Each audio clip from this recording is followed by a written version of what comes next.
por la alegría que hemos encontrado en ti, Señor, por toda tu bondad, por toda tu paz, por tu presencia, Señor, en nuestras vidas. Haz que cada día descubramos mejor tu amor, experimentemos más intensamente tu presencia amorosa en nosotros. Es que nunca busquemos, Señor, la alegría fuera de ti. Danos la gracia de encontrarte, Señor, en toda la naturaleza, en todo lo que tú creaste, Señor. Danos ese don de ciencia que nos permita descubrirte en la flor, en el ave, en el niño, en la nube, en tantas cosas hermosas como has creado, Señor. Haz que nunca te dejemos. Derrama tu espíritu de amor en nosotros. Danos ahora, Señor, tu luz, tu verdad, tu mensaje. Pon tus palabras, Señor, en mis labios. Tú sabes lo que cada uno de nosotros necesita oír de ti en este momento. Gracias, Señor.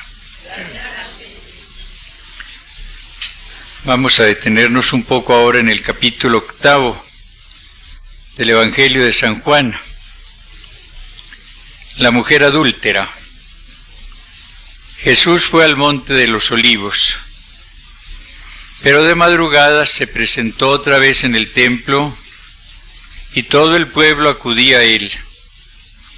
Entonces se sentó y se puso a enseñarles. En estas palabras hay algo que debe decirnos mucho. Cómo Jesús, el que un día entró al templo y al que acudió a escucharle todo el pueblo, también está ahora en un templo que somos nosotros. ¿No sabéis que sois templos de Dios? El Espíritu Santo mora en vosotros y está presente en nuestros templos, con esa presencia real por antonomasia en la Eucaristía, de la cual hablamos esta mañana. En el templo se sentó y se puso a enseñar. Es allí, en este templo, donde el Señor también nos enseña ahora. Siempre, al pensar en Jesús, recordemos las palabras que tantas veces se han citado de la carta a los hebreos: Jesucristo el mismo ayer, hoy y siempre. No pensemos en Él como en un maestro que enseñó, pero que ya no enseña, una especie de Aristóteles, que dio unas clases de filosofía, pero hace muchos siglos, y ahora están escritas ahí sus lecciones, pero nada más. Ese no es Jesús. Jesús, el maestro de ayer, es el maestro de hoy. Y Él nos enseña en todas partes, pero sin duda el lugar privilegiado para enseñarnos es el templo, es el sagrario. Yo creo que si nosotros estudiáramos un poco la teología de rodillas, aprenderíamos mucho.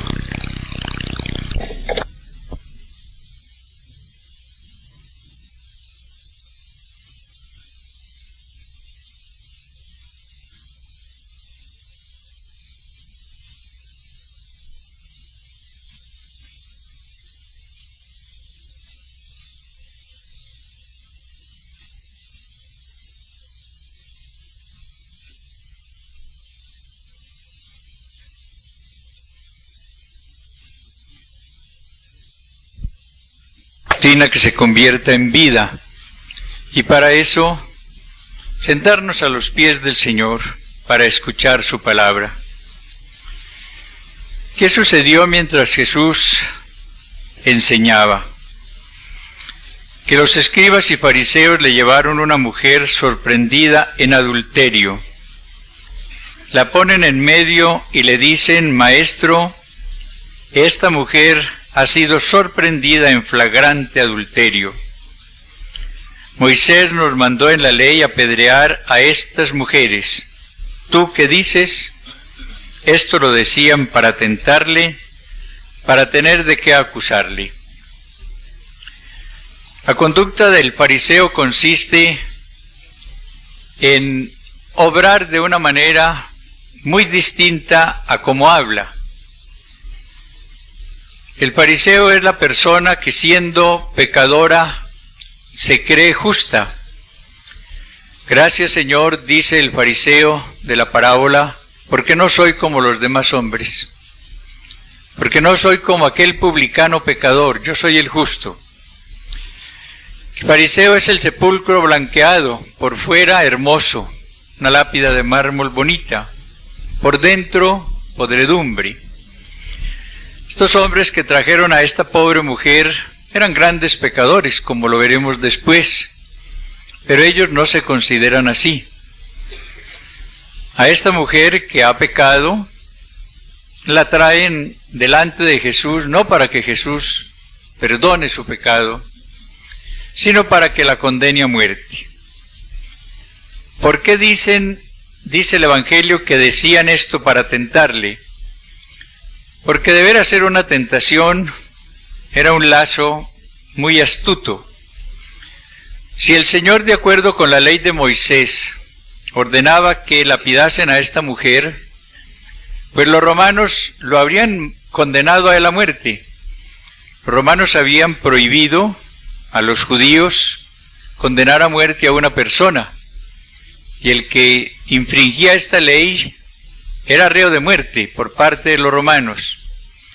Recuerden que cuando toman a Jesús preso y se lo presentan a Pilato, ellos le dicen que según su ley ellos no pueden condenar a nadie a muerte, por eso le piden a Pilato que lo condene él a muerte. Ahora, si Jesús decía que no, pues iban a decirle: usted no cumple la ley de Moisés, usted no puede hablar en nombre de Yahvé porque está desobedeciendo su ley. El Señor afortunadamente tiene toda la sabiduría para no dejarse enredar con estas argucias humanas. Como ellos insistían, pero Jesús, inclinándose, se puso a escribir con el dedo en la tierra. No contesta. Pero como ellos insistían en preguntarle, se incorporó y les dijo: aquel de vosotros que esté sin pecado, que arroje la primera piedra. E inclinándose de nuevo, escribía en tierra.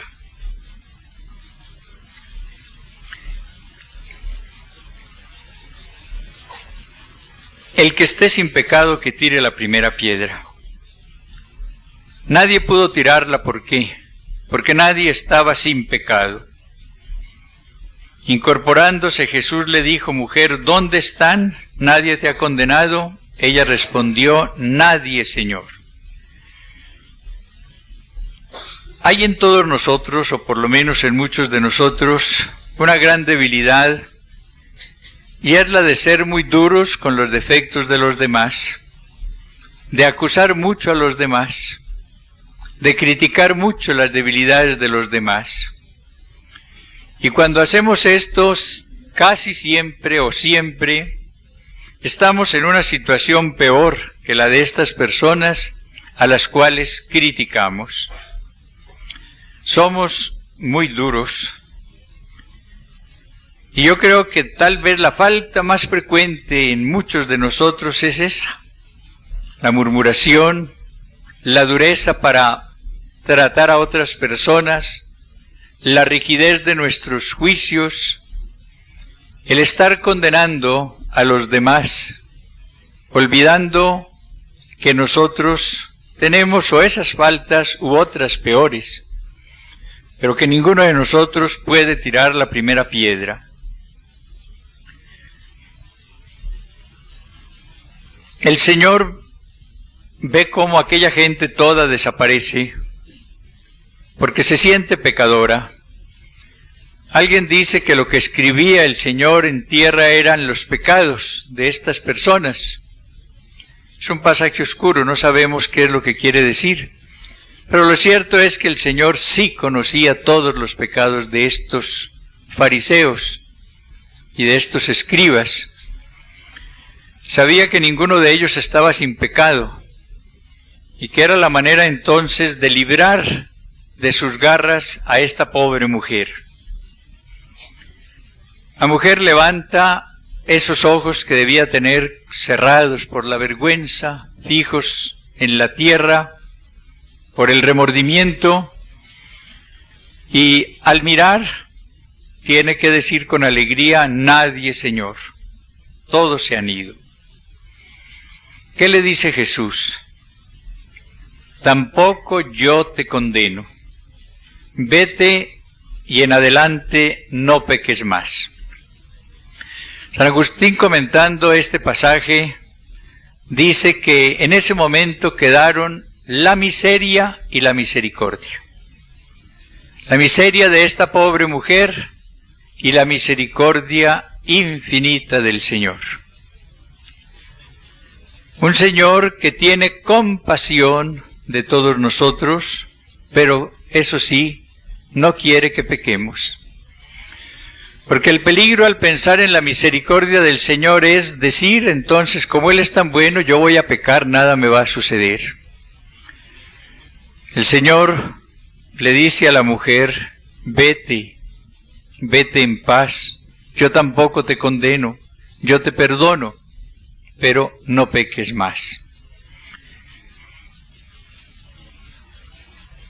El tema de la misericordia del Señor es un tema preciosísimo que ojalá nosotros frecuentemente lo saboreemos, lo vivamos y dialoguemos acerca de esa misericordia infinita con los demás. Nos cuesta mucho creer en la misericordia del Señor porque somos muy duros, porque somos muy poco misericordiosos. Y tenemos una tendencia ya profunda de medir al Señor con nuestros criterios, de creer que Él más o menos piensa como pensamos nosotros y actúa como actuamos nosotros. Yo encuentro en mucha gente consagrada una gran dificultad para creer en la misericordia del Señor. Y esa es la gran necesidad. Yo pudiera decir que la santidad de una persona se mide por la confianza que tenga en la misericordia del Señor. Ese sería un test muy bueno.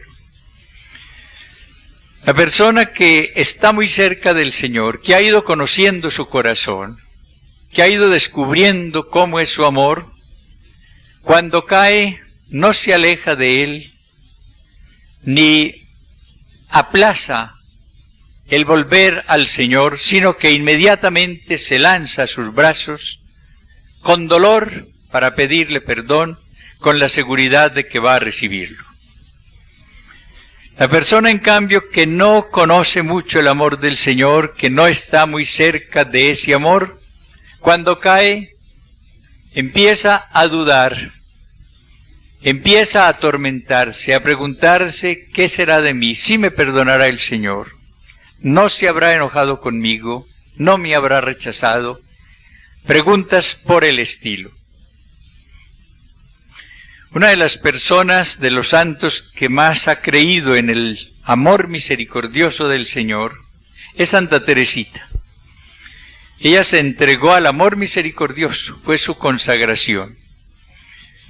Y ella tiene frases como esta. Ella dice que es como la pelotica de caucho que cuando cae rebota de nuevo a las manos del niñito de donde cayó. Vuelve a esas manos, no se queda en el suelo, rebota. Ella dice: cuando yo caigo hago eso, inmediatamente vuelvo a los brazos del Señor.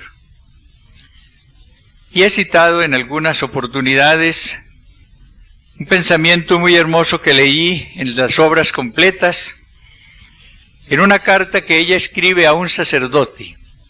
Este sacerdote le escribe a la santa muy preocupado por sus fallas, está muy preocupado por su pasado, está angustiado porque no sabe si ha sido perdonado por el Señor. Y la santa le dice que haga él como los niños, que cuando disgustan a su padre, se lanzan inmediatamente a sus brazos y le dicen: castígame con un beso. Un pensamiento precioso. En lugar de quedarse por allá dudando del amor del Señor, preocupándose por lo que ha hecho, con una angustia de si será perdonada o no, la persona que ama al Señor se lanza a sus brazos y le pide que la castigue con un beso. Y es un pensamiento muy profundo. ¿Por qué? Porque todo pecado es contra el amor. Y lo que repara el pecado es el amor. Y el amor nos lo comunica el Señor para emplear nuestro lenguaje humano con un beso de amor.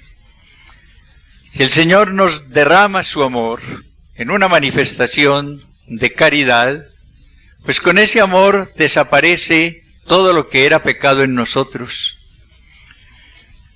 Recuerden que cuando Él perdona a la pecadora en la casa de Simón, cuando es criticado inclusive por aquellas personas, el Señor dice: se le ha perdonado mucho porque ha amado mucho.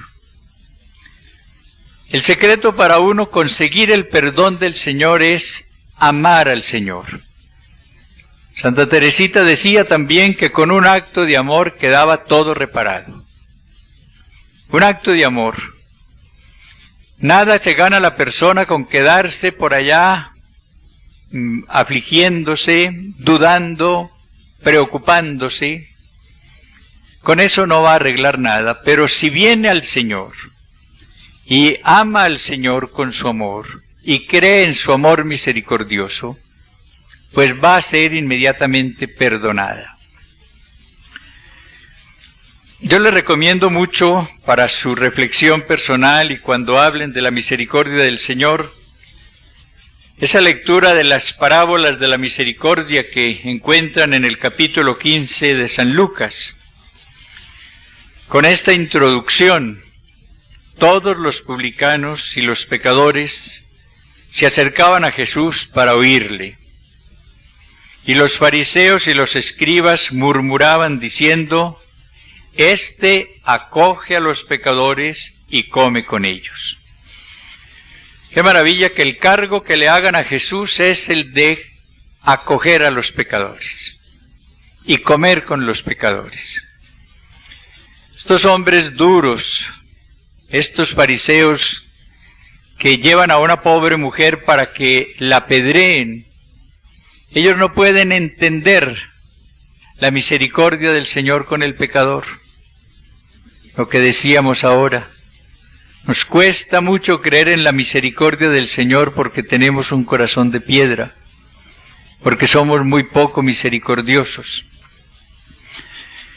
Y el Señor contesta a esta acusación con esas tres parábolas maravillosas: la oveja perdida, la dracma perdida y el hijo pródigo, un título mal puesto como dice un exégeta, porque en lugar del hijo pródigo hay que hablar es del padre pródigo, el padre pródigo en misericordia, en bondad infinita. En estas tres parábolas hay un hecho constante que nos habla de la alegría del Señor al perdonar. El Señor goza perdonando. Quizás nunca nos hemos imaginado esto. Quizás hemos pensado, bueno, Él perdona porque dicen que es misericordioso, pero eso debe hacerlo ahí un poco de mala gana, ¿no? Porque no hay remedio, porque toca. No. El Señor es amor y todo lo hace por amor, y cuando perdona, perdona con amor, y todo acto de amor produce gozo, y Dios goza perdonando. ¿Qué dice el pastor que encuentra la oveja perdida? Cuando la encuentra, la pone contento sobre sus hombros.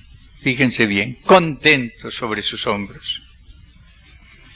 Y llegando a casa convoca a los amigos y vecinos y les dice: alegraos conmigo, porque he hallado la oveja que se me había perdido. Y dice el Señor: de igual manera habrá más alegría en el cielo, en el corazón de Dios, por un solo pecador que se convierta, que por los 99 justos que no tengan necesidad de conversión. Si nosotros fuéramos los pastores, al encontrar a esa oveja perdida, después de caminar harto para hallarla, pues le habríamos dado una paliza. Eso es lo que fácilmente habríamos hecho. Decirle: bueno, yo la voy a salvar y la voy a volver, pero tome su paliza primero. ¿Qué nos dice el Evangelio? Cuando la encuentra, la pone contento sobre sus hombros. Y llegando a casa convoca a los amigos y vecinos y les dice: alegraos conmigo, porque he hallado la oveja que se me había perdido. En la parábola de la dracma perdida, ¿qué sucede? Cuando la mujer que la ha perdido encuentra esta dracma, convoca a las amigas y vecinas diciendo: alegraos conmigo, porque he hallado la dracma que había perdido. Del mismo modo os digo, se alegran los ángeles de Dios por un solo pecador que se convierta. De modo que el cielo vive de fiesta, porque hay una constante conversión de pecadores. Es una fiesta constante en el cielo, en el corazón de Dios nuestro Padre, en los ángeles, y no se diga en los justos que recuerdan su realidad de pecadores. El cielo vive de fiesta por el arrepentimiento nuestro. Y en la parábola del padre pródigo, con aquel hijo descarriado, pues todavía hay algo más. No nos vamos a detener en la parábola que conocen muchos, sino en este enfoque que estamos haciendo, la alegría del Señor al perdonar.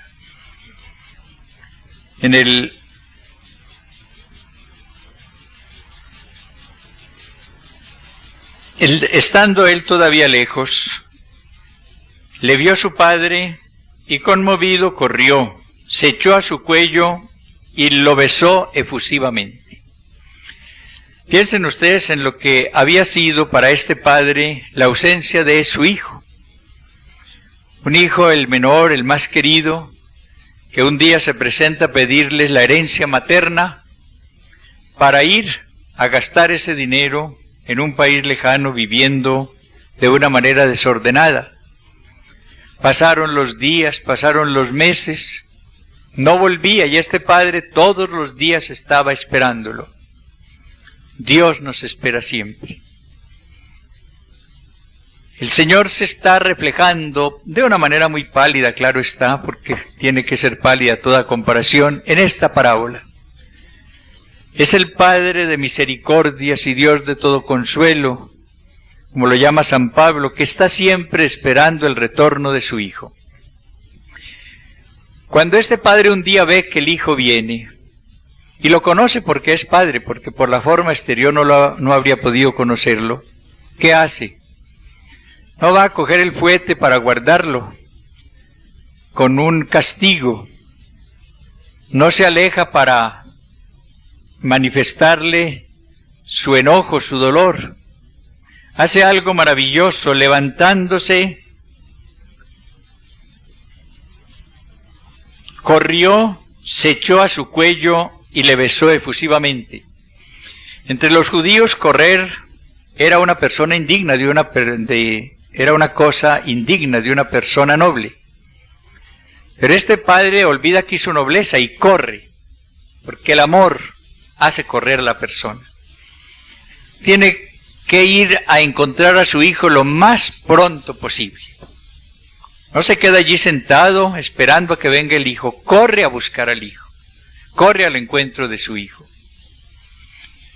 Y lo abraza y lo besa efusivamente. Yo siempre he visto en este abrazo y en este beso no solamente el perdón que el padre da a su hijo, sino la sanación interior de este hijo. El padre va a celebrar enseguida, como lo veremos, una fiesta. Si este hijo no hubiese recibido la sanación interior de su padre y solamente el perdón, habría estado abochornado en esa fiesta. Pero aquellos besos efusivos que recibe de su padre, aquel abrazo estrechísimo, sanan su complejo de culpa, sanan su interior de pecador, y por eso puede después disfrutar ya de la gran fiesta que va a celebrar su padre. El padre no se contenta con estrechar a su hijo, con besarlo efusivamente y echarse a su cuello, sino que dice: traed a prisa el mejor vestido y vestidle. Él venía cubierto de harapos. Ponedle un anillo en su mano y unas sandalias en los pies. Estas son las manifestaciones de la recuperación que recibe el hijo de su nobleza anterior. Ese anillo y esas sandalias son entre ellos los distintivos del noble.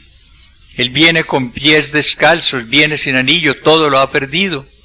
El padre le devuelve todo esto para que se sienta de nuevo el hijo en la casa de su padre.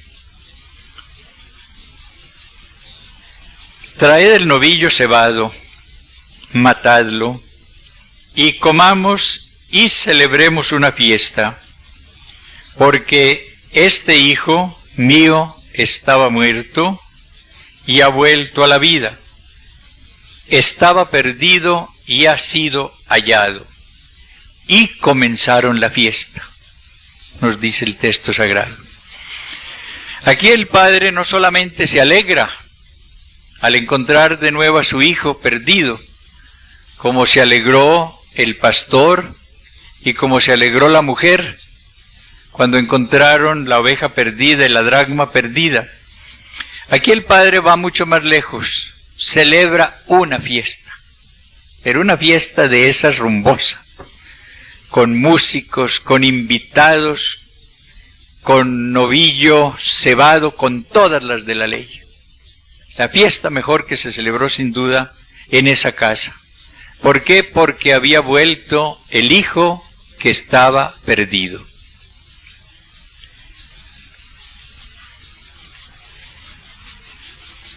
Preguntémonos cuál es el concepto que nosotros tenemos de la misericordia del Señor. ¿Hasta dónde creemos y confiamos en esa misericordia del Señor? ¿Cuál es nuestra conducta cuando tenemos la debilidad de pecar? La gracia que vamos a pedir en esta tarde es la de empezar a creer ciegamente en la misericordia infinita del Señor, en darle al Señor la gloria de nunca dudar de su misericordia.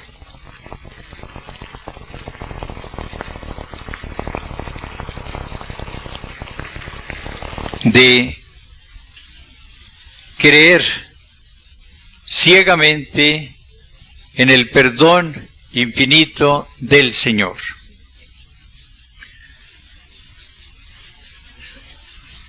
Esta visión de la misericordia del Señor no va a servir en manera alguna para que nosotros cometamos entonces fácilmente el pecado.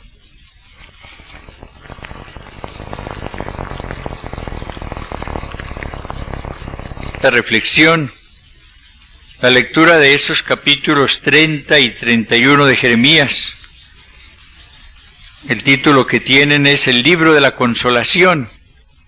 Esta monjita tenía su director espiritual, Y cada 8 días iba, le decía: padre, mire, el Señor me dijo esto esta semana.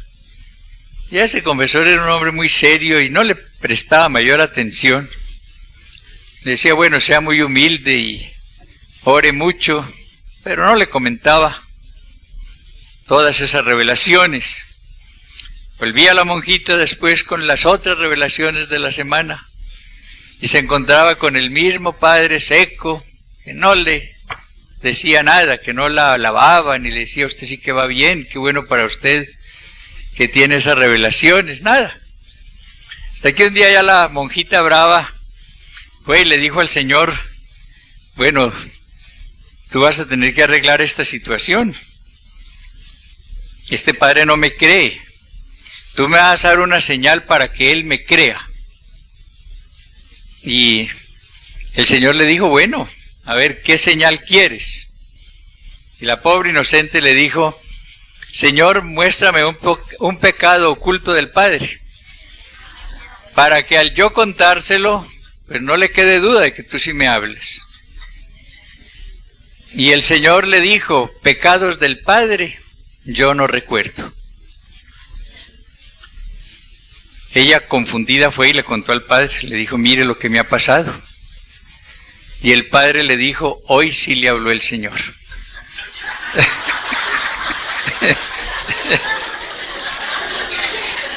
El texto que encuentra uno en la Sagrada Escritura con frecuencia es ese: ya no me acordaré de sus pecados. Es para lo único que tiene mala memoria el Señor, para nuestros pecados. Y fíjense entonces la tontería de la persona que vive siempre recordando los pecados pasados y amargándose con ellos. Ella con tan buena memoria frente al Señor que tiene mala memoria para eso. Lo más opuesto al Señor. Es una pérdida de tiempo. No estén acusándose de lo que ya se acusaron. Eso ya está perdonado. El Señor perdona para siempre. Y no vive recordando esos pecados ni echándolos en cara. Está bien que uno, al pensar en su pasado, pues sienta más necesidad de amar mucho al Señor por lo mismo que no lo amó antes, pero no para amargarse. Ese recuerdo ha de servir para amar más al Señor, para creer más en su amor, pero no para amargarse. No hay que vivir alimentándose de esos recuerdos dolorosos del pasado. Eso obstaculiza mucho la santificación. Eso impide mucho la experiencia del amor del Señor.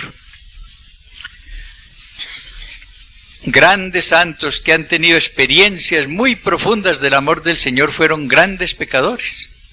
Y eso no fue obstáculo. Un San Pablo, un San Agustín, una María Magdalena, un San Francisco de Asís, todas esas personas tuvieron sus fallas.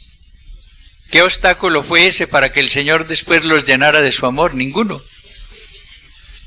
El Señor goza perdonando.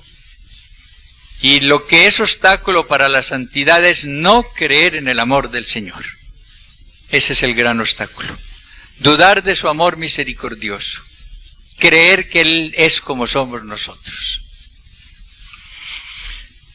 Yo quiero darte muchas gracias, Señor, por tu amor infinito, por tu misericordia que no tiene límites. Tu profeta, Señor, decía que iba a cantar eternamente tus misericordias. Todos, Señor, las cantaremos eternamente, porque al llegar al cielo nos daremos cuenta de tu misericordia infinita, de lo bueno que fuiste con nosotros, de lo bueno que has sido con todos. Gracias porque nos has perdonado, Señor. Gracias porque no conoces el rencor. Gracias, Señor, porque nunca nos rechazas, al contrario, siempre nos esperas. Gracias por la alegría con que nos perdonas, Señor. Enséñanos a conocer tu corazón. Enséñanos a creer en tu misericordia, Señor, y a confiar ciegamente en ella. Gracias, Señor.